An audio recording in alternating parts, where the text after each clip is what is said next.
તો hello friends, welcome back to my channel. તો આજે હું લઈને આવી છું તમારા માટે અવનવી ટિપ્સ. તો વિડીયોના એન્ડ સુધી બન્યા રહેજો અને વિડીયો પસંદ આવે તો વિડીયોને લાઇક શેર અને ચેનલ ઉપર નવા આવ્યા હોય તો ચેનલને સબસ્ક્રાઈબ જરૂરથી કરતા જજો. તો જોઈએ આજની ટીપ નંબર 1.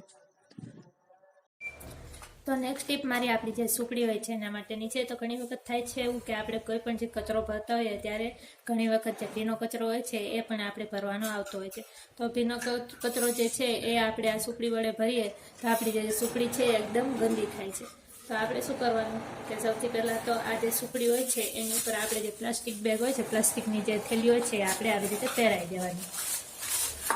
અને પછી આપણે કોઈ પણ જે કચરો હોય છે એ કચરો લેવાનો.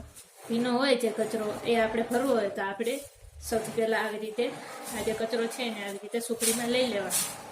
અને પછી આ જે કચરો છે એને આપણે આવી રીતે આ જે પ્લાસ્ટિકની થેલી હોય છે એની અંદર ભરી લેવાનો. આપણે આ જે થેલી છે એને આમ ઊંધી વાળી દેવાની. તો આવી રીતે તમારી જે સુકડી છે એ મેલી પણ નહીં થાય અને તમારો જે ભીનો કચરો છે એકદમ આ પ્લાસ્ટિકની જે થેલી હોય છે એની અંદર આવી જશે. તો આ જે ટીપ છે તમને કેવી લાગી મને કોમેન્ટમાં જરૂરથી જણાવજો. તો નેક્સ્ટ ટીપ આપણે જોઈએ.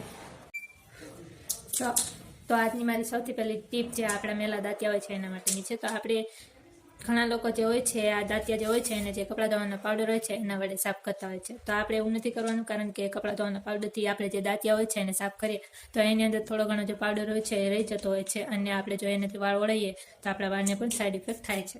તો આપણે શું કરવાનું છે કે આપણે કોઈ પણ પાવડર લઈ લેવાનો છે. જેમ કે પોન્ડ્સ પાવડર હોય છે, પોન્ડ્સ પાવડર આપણે લેવાનો છે અને એને આવી રીતે દાંતિયા ઉપર નાખી દેવાનું છે. અને પછી આપણે કોઈ પણ જે નકામું બ્રશ હોય છે બ્રશ લેવાનું છે અને એની મદદથી આપણે એનો જે પણ કાંઈ મેલ હોય છે એ આપણે કાઢી લેવાનો છે આવી રીતે. તો આવી રીતે તમે પાવડર નાખીને દાંતિયાને સાફ કરશો તો એની અંદર કોઈ પણ કેમિકલ નહીં રહે અને આ જે દાંતિયા હોય છે એનાથી તમે તમારા વાળ ઓળશો તો તમને તમારા વાળમાં કોઈ સાઈડ ઇફેક્ટ પણ નહીં થાય. પછી આપણે જે આ દાંતિયા છે એને પાણીથી ધોઈ લેવાના છે. તો આવી રીતે તમે તમારા જે દાંતિયા હોય છે એને ક્લીન કરી શકો છો. તો આ જે ટીપ છે તમને કેવી લાગી મને કોમેન્ટમાં જરૂરથી જણાવજો. તો આની પછીની ટીપ આપણે જોઈ લઈએ. તો નેક્સ્ટ ટીપ મારી સાવણી માટેની છે. તો સૌથી પહેલાં આપણે શું કરવાનું છે કે આપણે સાવણી લેવાની છે અને એની ઉપર આપણે કોઈ પણ જે આવું રબર બેન્ડ હોય છે રબર બેન્ડ આપણે સૌથી પહેલાં તો આવી રીતે એને લગાવી દેવાનું છે અને આને આપણે બાંધી લેવાનું છે. પછી આપણે કોઈ પણ જે નકામું મોજું હોય છે એ આપણે મોજું લેવાનું છે અને આપણે એને આ જે સાવણી છે એની ઉપર પહેરાવી દેવાનું છે. સૌથી પહેલાં આપણે જે આ સાવણી છે એની ઉપર મોજું પહેરાવી દઈએ. તો આવી રીતે આપણે સાવણી જે હોય છે એની ઉપર મોજું પહેરાવી દેવાનું છે.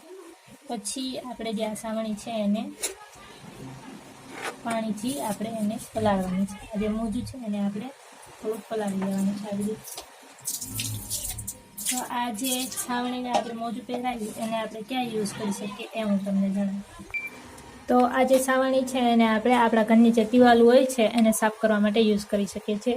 કારણ કે જે આપણી દિવાલો હોય છે ત્યાં પણ ધૂળ ઉડીને આમાં ચોંટતી હોય છે અને આપણી જે દિવાલો હોય છે એકદમ ધૂળવાળી થતી હોય છે. તો આવી રીતે આપણે મોજાને ભીનું કરીને સાવણીથી આવી રીતે આપણે જે મોજું હોય છે એને ફેરવશું તો બધી જ જે ધૂળ છે એ મોજાને ચોંટી જશે અને આપણી જે દિવાલ છે એ ખૂબ જ સારી અને ક્લીન થઈ જશે. તો આવી રીતે તમે જે દિવાલ ઉપર જે ધૂળ લાગી હોય એને ક્લીન કરી શકો છો. તો આજનો વિડીયો તમને થોડો પણ પસંદ આવ્યો હોય તો આ વિડીયોને લાઇક શેર જરૂરથી કરતા જજો. તો આની પછીની ટીપ આપણે જોઈએ.